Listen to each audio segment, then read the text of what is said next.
Hello. I just came in from doing the first planting outdoors for this spring. I planted some turnips, radishes, and spinach in the garden, and I couldn't get my peas in because either my beds had garlic in them or they were still covered in snow.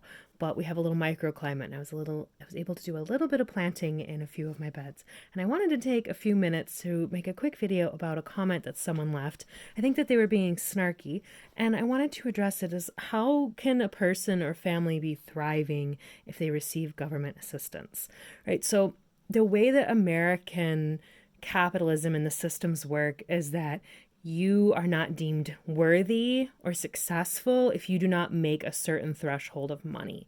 And I want to debunk that myth. So I created this YouTube channel to try to help people break free of oppressive systems. I'm not here to debate with you. I'm not here to convince you to live a certain type of lifestyle. I know it works for me. I've been doing it for decades and I'm damn good at it. So just because my family is in financial poverty does not mean that we are not successful, we are not worthy, we do not have value, or that we do not work hard. We have an ability to procure resources in ways that are outside capitalism that most capitalists can't even fathom. And that's how we're successful. So I have 5 kids, and the threshold of dollars that my family would have to bring in to not qualify for government assistance is pretty darn high. My husband is the only income earner in the household, and he has a lot of responsibilities around our farm as well as he helps out with a lot of childcare because we homeschool. So we do not bring in a ton of capital. We bring in enough. We are not in debt. We own everything outright. We have savings. We are not paycheck to paycheck. But that threshold that we would have to meet to not qualify for food stamps or Medicaid is pretty darn high. And that's why we get as much assistance as we do, and we're very grateful for it. It's wonderful. All those programs are fantastic.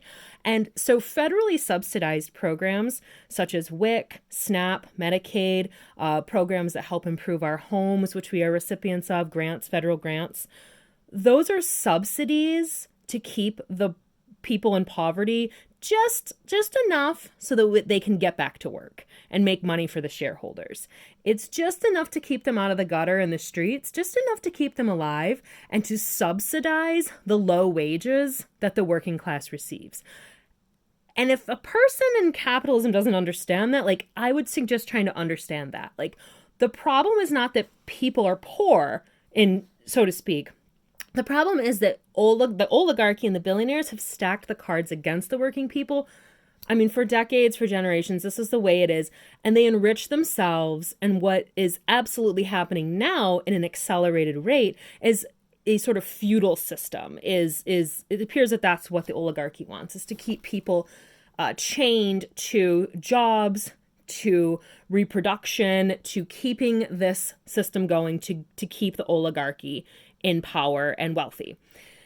So my husband and I are like, heck to that. We're not going to do that. That's stupid. And we decided that a long time ago. We're old punks. We're DIY. We can figure things out. And we really don't care what the normies think. We never have.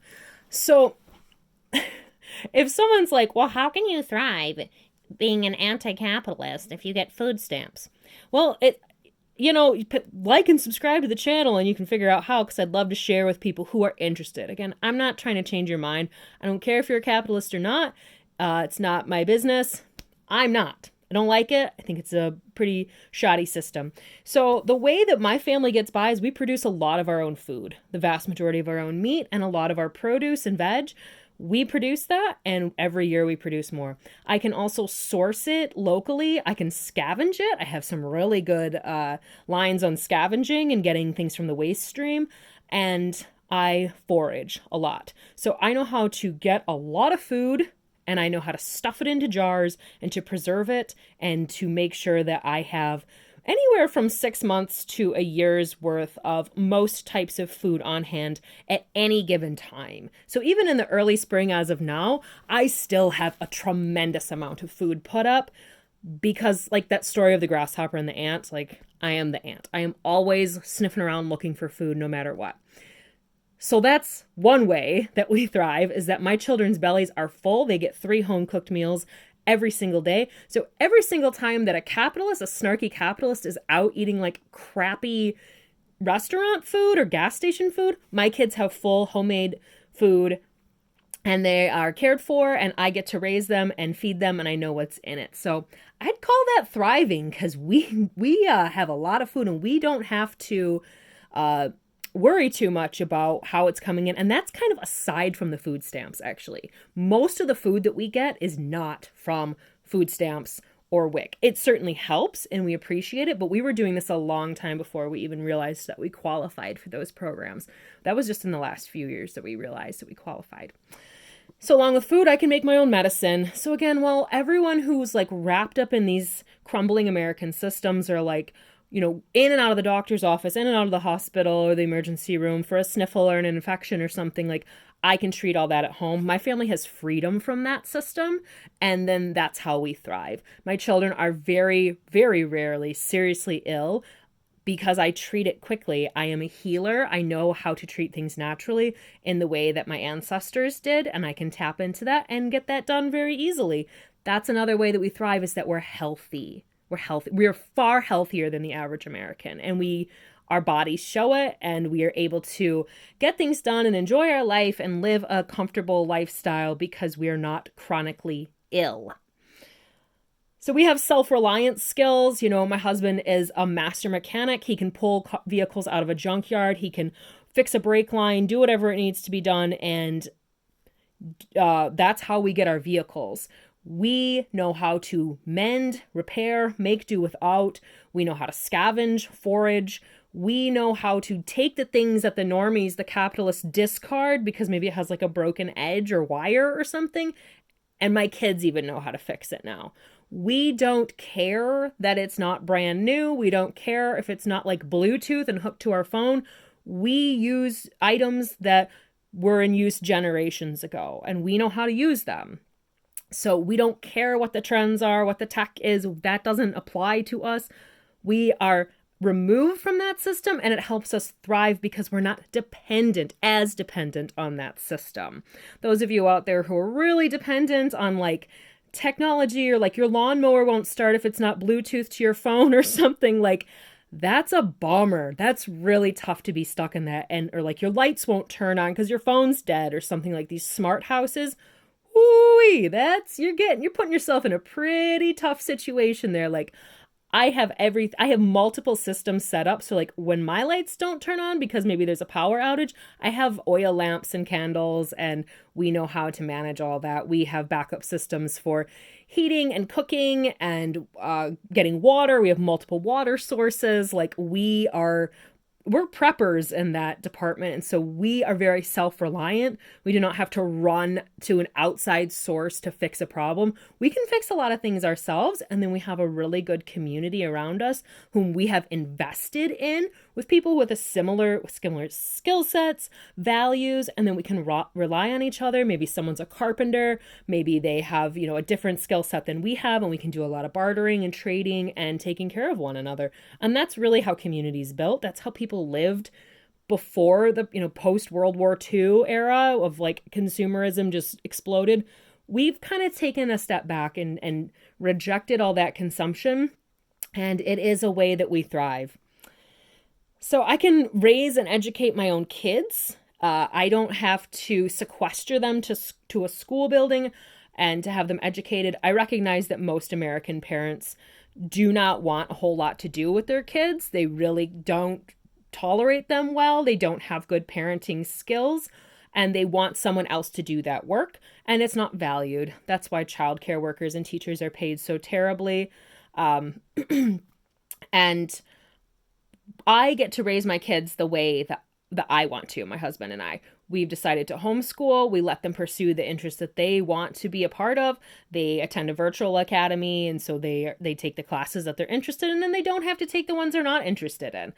We get to raise them to not be future capitalists. We get to raise them to have an authentic life, to be themselves, to not just be future button pushers for Elon Musk, and with self-reliance skills so that they don't have to deconstruct from being told that like they are amazing future capitalists and they're going to have everything they ever wanted because this is America, and like this huge American bloated myth that a lot of us were taught, especially in the 90s when I grew up, when like everybody was going to get a jet ski and we were all so special.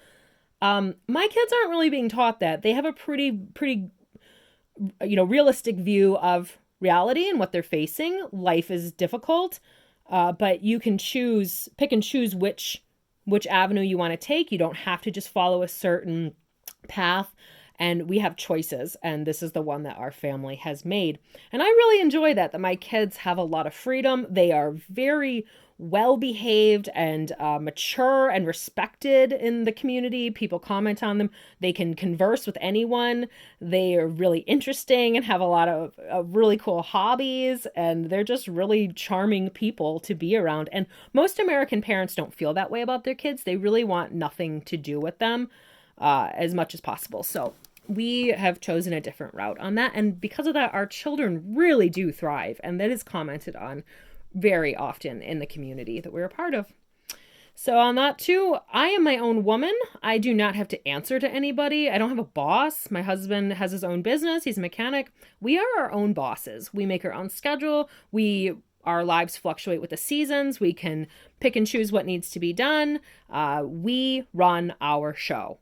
It's great. We don't have debt. We don't have to answer to, we have to pay our taxes. But other than that, we don't have to answer to a whole lot. It's wonderful. And it's something we worked really hard to get to. And we have to work very hard to sustain it. But it is worth it because I'm my own boss. It's great. I have no debt. I can live where I want. It doesn't matter. My husband could get a job anywhere. He is an excellent mechanic. His skills are always in demand. I can grow food. I know how to pack it up. I'm very good at what I do. We aren't just tethered to one industry or one area. We were able to move to the Keweenaw Peninsula of Michigan, which is a very rural and interesting area. We live in a place where people want to come to vacation. We get to enjoy that year round. It's not always the easiest place, especially in winter, but we enjoy it. And it is a very wonderful place to raise children because it's kind of like stepping back in time. So we don't live amongst a bunch of keeping up with the Joneses, normie type people. Youpers are pretty gritty and we fit right in. We enjoy it. And on that note, normie problems don't really concern me. Listening to normies complain about the things that they are frustrated with, none of that really applies. I don't really know how much certain items at the grocery store cost because I don't buy them. I produce them. I don't know how much eggs cost right now. I produce my own. Same thing with chicken, all kinds of things. I don't have to worry that there's going to be shortages of produce or what if there's tariffs on food from Mexico or something. I produce my own. I'm not addicted to foods that aren't produced within my region or my area. I have a pretty localized palate, and I'm okay with that. And so the problems that a lot of normies face of oh my gosh, where am I going to go on vacation? Or, oh my gosh, I can't afford this thing. Or, it's a lot of it's wrapped up in capitalism that doesn't really apply because I'm not wrapped up in capitalism. And so when I find myself in those conversations, my husband and I, we just, a lot of normies look at us we are just so bizarre, and they're often pretty intrigued with our lifestyle, but it's just very different. So we have been successful at this because we know how to engage in alternative ways of producing resources, such as scavenging, bartering, sourcing items. We're very thrifty. The money that we make, we're very frugal with. We know how to we can do a lot with a little. And that's a key to success of thriving outside of capitalism. We have to work very hard. I'm not saying it's easy. It's very lonely at times if you don't have a good community around you. People are very judgy, right? They're you're stupid because you're poor. And that's absolutely true. Especially with liberals, they're very, very judgmental against people in poverty, especially with more than 2 or 3 kids. They think that you're dumb and poor, which is so many strikes against you, which again, psst, liberals, that's how you lost the working class. Democrats, eek. That's a topic for another time. So wrapping up, I just want to say that systems are the problem. It's not that people are poor. Poor people are not the problem. I mean, poverty is absolutely a problem, but it is an entire system that is created on the exploitation of the workers that is the problem, not the actual impoverished people. Absolutely not. Those people work hard and they deserve dignity and worth, and they can thrive in poverty. And it doesn't have to look the same way that a capitalist thinks that thriving should look to. And if someone receives food stamps and you have a problem with that, then I suggest that you take a really hard look at the judgment and criticism that you feel the need to show on other people who are not as fortunate capitalistically as yourself, because that's a huge chunk of the problem, and you are buying into the myths of the oligarchies and the bootlickers. So really, really check yourself there in your judgment, okay? Life is getting much harder under fascism, I won't lie. I don't have as much time to do as much food processing as I'd like to. I'm scrambling a lot to get it done because I'm trying to work very hard in the resistance, but we keep on keeping on, okay? And so that's why I hope all of you are thinking, wherever you're at in the stage of understanding what's happening in the United States of America or farther abroad, you know, hang in there. It's a long road of deconstruction. I got you. I understand. I've been there. And I hope that this channel can be helpful. And you can leave your snark at the door. I really don't care. But those of you who want to learn more, stick around because I have lots of tips and tricks. And as I get better at making videos, I'd love to share some of them with you. So take care.